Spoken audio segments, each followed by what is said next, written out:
Ya ini benar-benar haji backpacker ekstrim ya tuh. Ya Allah ya Karim. Dan sepertinya mereka sudah terbiasa. Kalau misalnya mereka berniat haji ini dari jauh-jauh hari loh. Iya, mereka tidur di sini guys. Haji backpacker itu bukan seminggu 2 minggu, bahkan bulanan ya. Miris, sungguh miris. Alangkah mulia berniat ke Tanah Suci untuk menunaikan ibadah umroh. Tapi ternyata setibanya di sana, rombongan backpacker banyak hidup telantar dengan tidur hanya beratapkan langit. Dalam tenggat waktu tidak hanya 1 atau 2 hari, melainkan sampai berbulan-bulan. Kondisi ini menyiratkan sebuah permasalahan serius yang tengah menjadi tren, yaitu jasa umroh mandiri alias umroh backpacker yang ramai ditawarkan di berbagai platform media sosial akhir-akhir ini.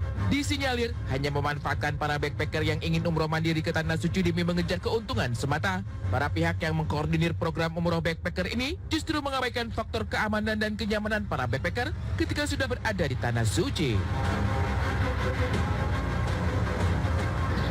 Nah, seperti yang di depan kita ini banyak sekali para jamaah umroh backpacker yang tiduran, ya, di samping Masjidil Haram ternyata. Jadi mereka salin bajunya itu, ganti bajunya, iya di toilet. Mau minum mungkin dekat di situ. Tuh, minum di sini, tapi bukan air zam-zam di sini ya. Permasalahan ini telah membawa Kementerian Agama turun tangan langsung untuk melaporkan pihak koordinator umroh backpacker yang bermasalah. Selain karena melanggar undang-undang tentang umroh, juga telah menelantarkan banyak masyarakat Indonesia yang seharusnya bisa beribadah dengan nyaman di Tanah Suci. Kementerian Agama sendiri telah melayangkan laporannya sejak 12 September 2023 lalu di Polda Metro Jaya dengan jeratan pasal Undang-Undang Nomor 8 Tahun 2019 tentang dugaan tindak pidana penyelenggaraan umroh, di mana dalam pasal 115 disebutkan setiap orang dilarang tanpa hak sebagai PPIA atau penyelenggara perjalanan ibadah umroh mengumpulkan dan atau memberangkatkan jemaah umroh. Bagi yang melanggar undang-undang ini akan diancam dengan sanksi pidana kurungan selama 6 tahun atau pidana denda sebesar 6 miliar rupiah. Insya Allah sih kelihatannya yang dilarang adalah yang mengkoordinir atau yang melihat ini sebagai peluang bisnis umroh backpacker. Jadi orang-orang ditawarin umroh murah ya dengan meniadakan agen-agen atau travel umroh. Nah ini yang kelihatannya nggak boleh, menghindari tidak ada yang bertanggung jawab. Tapi kalau backpackeran sendiri, dia mesen sendiri visanya, mesen sendiri hotelnya, mesen sendiri pesawatnya, makanannya, ya emang udah dunia online yang begitu kali ya. Yang dilarang adalah memanfaatkan orang-orang yang backpackeran, dikoordinir, bahkan diperjualbelikan program paket backpacker. Nah ini yang perlu perizinan KPU sendiri. Fenomena backpacker umroh memang baru menjadi sebuah tren belakangan ini dan kenyataannya cukup banyak diminati. Sayang sekali, para oknum pelaku melancarkan promosi di media sosial dengan iming-iming biaya yang lebih murah, sehingga masyarakat pun cepat tergoda untuk lebih memilih paket backpacker umroh. Tahu-taunya, banyak masalah ditemukan terjadi justru disebabkan oleh kelalaian para oknum penyelenggara dengan tidak memperhatikan faktor kenyamanan umat selama di Tanah Suci. Bahkan yang lebih mencemaskan, ada pula yang memberangkatkan jamaah tanpa izin resmi, sehingga jenis paket umroh ini pun dianggap ilegal.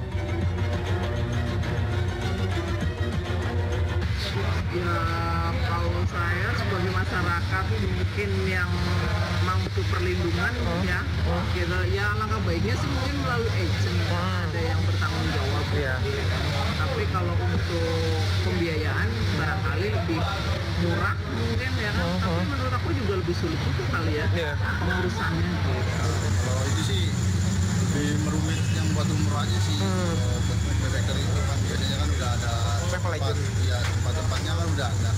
Kalau di backpacker itu kan udah kayak ya bisa dibilang kayak ilegal. Makanya saya tidak setuju aja sih kalau ada backpacker umroh itu. Ikuti saja regulasinya karena yang membela kita kan juga negara. Kalau ada apa-apa di luar negara kita, ya siapa juga yang mau bela dengan izin Allah secara manusianya. Jadi ikutin aja dan mudah-mudahan semua biaya umroh diganti oleh Allah Subhanahu wa Ta'ala. Kini, setelah dipolisikan oleh Kementerian Agama, jumlah pihak penyelenggara backpacker umroh pun dikabarkan sudah mengajukan permintaan maafnya. Namun apa hukum akan tetap dilanjutkan demi memberi efek jera kepada para pelaku? Nah, backpackeran secara mandiri masih boleh kayaknya.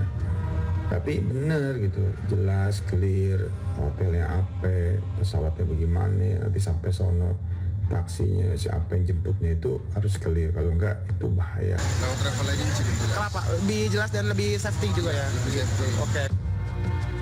Sejauh ini, meski perkembangan teknologi telah cukup memudahkan jamaah untuk melakukan umroh ke Tanah Suci, namun para jamaah tetap dianjurkan untuk melewati jalur resmi demi tidak menemukan permasalahan atau terhindarkan dari pelanggaran undang-undang.